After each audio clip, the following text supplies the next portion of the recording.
ನಾಯಕತ್ವ ವಿಚಾರದಲ್ಲಿ ಹೈಕಮಾಂಡ್ ಸೂಚನೆ ನೀಡಿದ್ರೂ ರಾಜ್ಯ ಕಾಂಗ್ರೆಸ್ನಲ್ಲಿ ಪಕ್ಷದೊಳಗಿನ ಸಂಘರ್ಷ ಮುಂದುವರೆದಿದೆ. ಸಿದ್ದರಾಮಯ್ಯ 5 ವರ್ಷ ಸಿಎಂ ಆಗಬೇಕು ಎಂಬ ವಿಷಯದಲ್ಲಿ ಯತೀಂದ್ರ ಹೇಳಿಕೆ ಹೊರಬಿದ್ದಿದ್ದ ನಂತರ ಕಾಂಗ್ರೆಸ್ ಶಾಸಕ ಗಣಿಗ ರವಿಕುಮಾರ್ ಪರೋಕ್ಷವಾಗಿ ಆಕ್ರೋಶ ವ್ಯಕ್ತಪಡಿಸಿದ್ರು. ಯತೀಂದ್ರ ಅವರು ನಮ್ಮ ಹೈಕಮಾಂಡ್ ಅಂತ ಡಿಸಿಎಂ ಡಿಕೆ ಶಿವಕುಮಾರ್ ಹೇಳಿದ್ದಾರೆ. ಹಾಗಾಗಿ ನಾವು ಅವರನ್ನ 100ಕ್ಕೆ 100 ಒಪ್ಪಿಕೊಳ್ಳುತ್ತೇವೆ ಎಂದು ಹೇಳಿದ್ದಾರೆ. ಹೈಕಮಾಂಡ್ ಸೂಚನೆ ಮೀರಿ ಸ್ಟೇಟ್ಮೆಂಟ್ ನೀಡಲಾಗ್ತಿರುವುದರಿಂದ ಪಕ್ಷದೊಳಗಿನ ಬಣಗಳ ನಡುವೆ ವೀಕ್ಷಕರ ಗಮನ ಸೆಳೆದಿದೆ.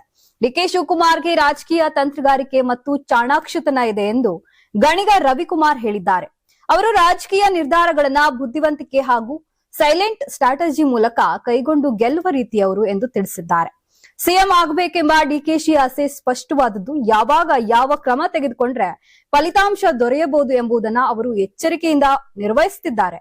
ಈ ಹಿನ್ನೆಲೆ ಪಕ್ಷದೊಳಗಿನ ನಾಯಕತ್ವ ಗೊಂದಲವನ್ನ ಹೆಚ್ಚಿಸುವ ತೀವ್ರತೆ ಹೆಚ್ಚಾಗ್ತಿದೆ.